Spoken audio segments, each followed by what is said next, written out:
Human hearts, rocket ships, scorpions, and origami. These might seem unrelated, but if you understood chaos, if you could connect the dots, I could make you better at anything. Better innovator, better investor, better at adapting. People don't internalize it, but we're experiencing history's highest rate of change, and yet our brain is the product of 10,000 years of evolution, effectively as a farmer. And that comes with a series of traps. Traps that block your hunter instincts and that block you from adapting to find your true potential. Smart teams, successful people consistently overlook ideas that were so close within their grasp. I've spent a decade studying chaos and helping about 400 brands, billionaires, and CEOs adapt to change faster. And today I'm going to do that with you. I'm going to make you better and faster. I'm going to make you better by showing you the traps that block you from realizing your potential. And I'm going to make you faster by showing you 6 patterns of opportunity. Patterns and shortcuts that I've learned from studying 250,000 ideas using Trendhunter's audience of 100 million people like a giant innovation focus group. You're going to see a new way to realize your potential. And if it works, I'm going to make you better and faster. But the thing is, because I also have to get you riled up, because I have to kick this off, we could either study Fortune 500 companies, it's okay, or if you want, we could use a bear fighter, the business of ugly, retro video games, reclusive billionaires, rap stars, and maybe even ex-criminal entrepreneurs. What do you want to learn from? Do you want to learn from Fortune 500s or ex-criminals? Ex-criminals! I love you guys already. So you've chosen the path of the criminal. Well, it's actually interesting because the lifespan of a Fortune 500 used to be 75 years, but that average has now fallen to 15 years, and it's expected to fall in half over the next decade. I think it's more interesting to understand how chaos works, how successful teams and smart people respond to change. What's going to become clear is that chaos creates predictable opportunity. And that's actually something that can benefit each and every person in this room. So the question, of course, is how? How do you connect the dots? How do you put these pieces together? Well, for this, I want to talk about human hearts, rocket ships, scorpions, and origami. They might seem unrelated, but not to Robert Lang, an origami expert for hire who used the power of paper folding to change lives. Now, at first, that seems a little bit ridiculous, but let me explain. When Robert was a kid, his teacher gave him a book on origami. I got one too, but my origami looked horrible. But Robert was different. Robert loved this stuff. He obsessed. And sure, he went to Caltech. Sure, he ended up eventually getting a job at NASA. He had 23 patents in jet propulsion.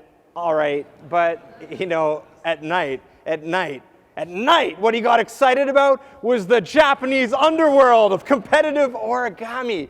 He obsessed about origami and possibilities like the black scorpion.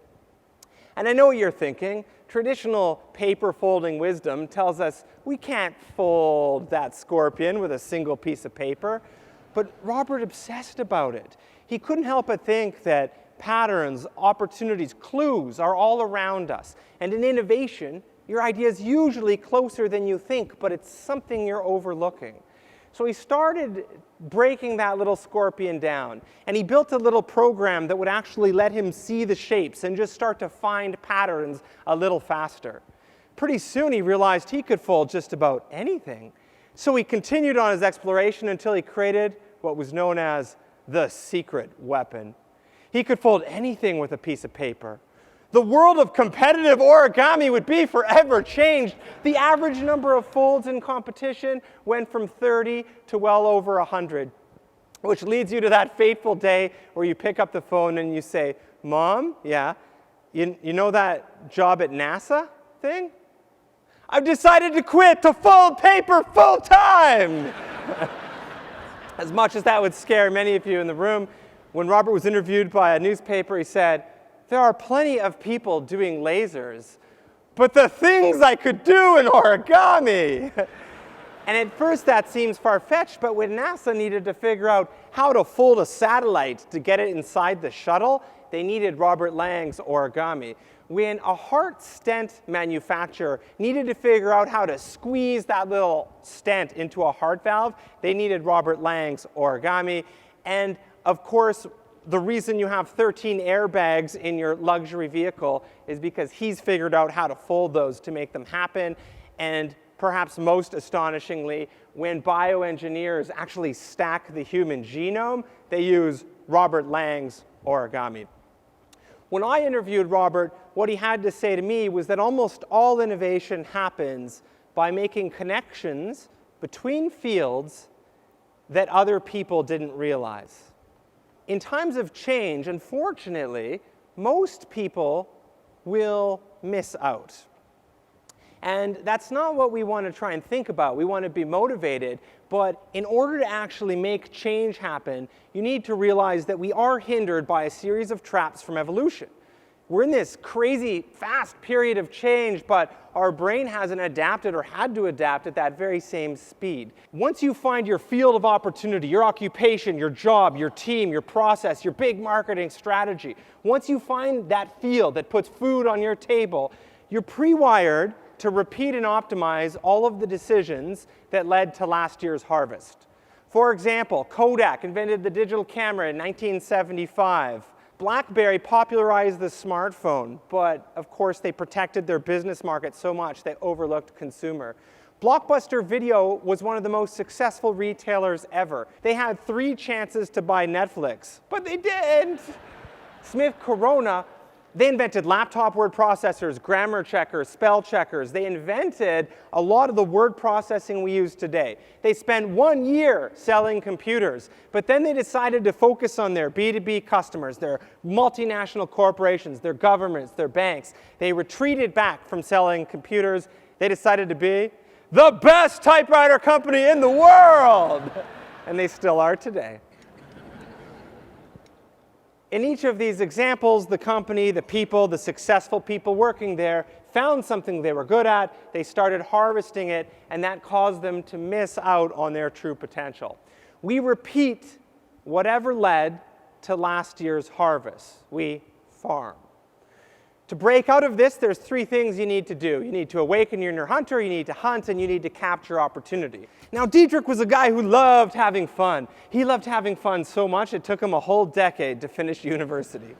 He picked marketing because that's where the party was at. But fast forward in time, and it seemed like Dietrich, when he looked at where his life had gone, was actually a marketer selling toothpaste. So he needed to figure out, what are the other ideas out there? What is his actual calling? And it seemed that in Thailand, the exciting thing to do was to rock it up, to have a good time. And if you did that, you started noticing the cab drivers, well, they were addicted to a little something called krating dang. And that's what helped them drive through the night. In his case, that's what helped him perk up for that next day meeting.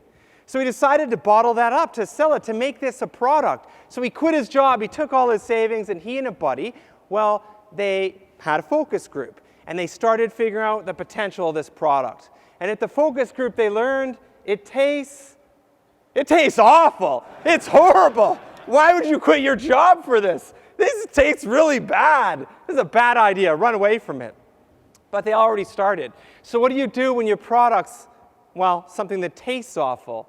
Well, I guess if everybody else has a big can, you need to have a small can. If everybody else charges $1, well, you need to charge $3. Then it seems like a premium product at least. And if everybody else has multiple SKUs, you will have just one. And if everyone else has a legal and compliance team and they're not allowed to sponsor cool stuff, well, you will. Let's just hope that parachute opens. $6 billion later, it appears that opposing the mainstream does indeed seem to fuel your success. Now, I could end the Red Bull story there. You've learned a little something already, but I was thinking if you want, I could tell you the secret reclusive tale of Red Bull, the one that goes back a bit earlier. But it's a reclusive company. Like, this is a secret. You'd have to work for it. Do you know the secret backstory? Yeah. You want to know Red Bull's history? Well, here's how it goes. I managed to have a beer or two with a man named Hans Vrains. Hans was number 3 at Red Bull, and he was put in charge of expanding globally. So he got into his new job, and he said, hey, what's our global expansion budget? What's the marketing budget? And they said, oh, it's $2.5 million for a global product. Okay, all right. Well, at least how did the focus groups come back? They said it tastes awful. All right. Is there anything else I should know of?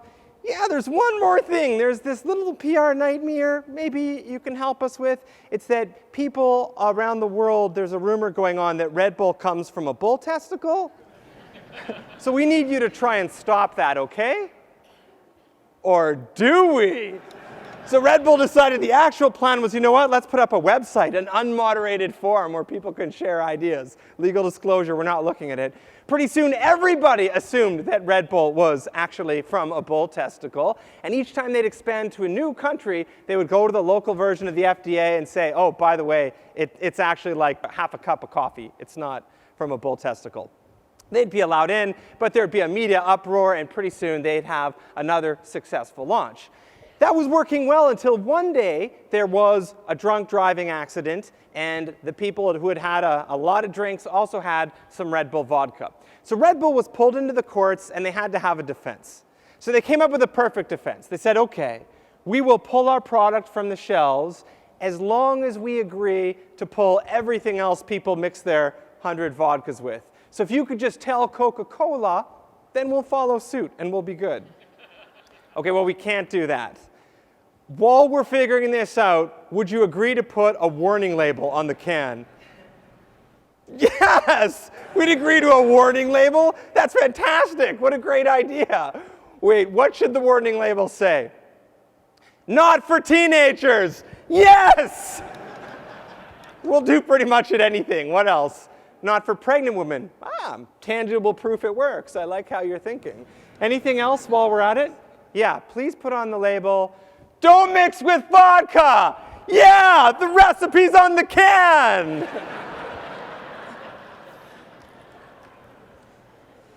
Now, what is really interesting about Red Bull is that Red Bull's not supposed to win. It's not supposed to beat the two Fortune 500s that rock at the world of marketing. And if you think Coke and Pepsi don't understand millennials or marketing, you're mistaken. Coke and Pepsi have a marketing budget of $5.5 billion. That's the size of Monaco's entire economy and about 43 other countries. In comparison, Red Bull's launch budget was enough to buy that house in Palo Alto. Red Bull's not supposed to win. But you see, Coke and Pepsi, like other Fortune 500s, they have rules, policies, structure, brand standards. Because of that, they're actually predictable. And in a time period of chaos and change, if you're divergent, well, that's a pretty quick way to success.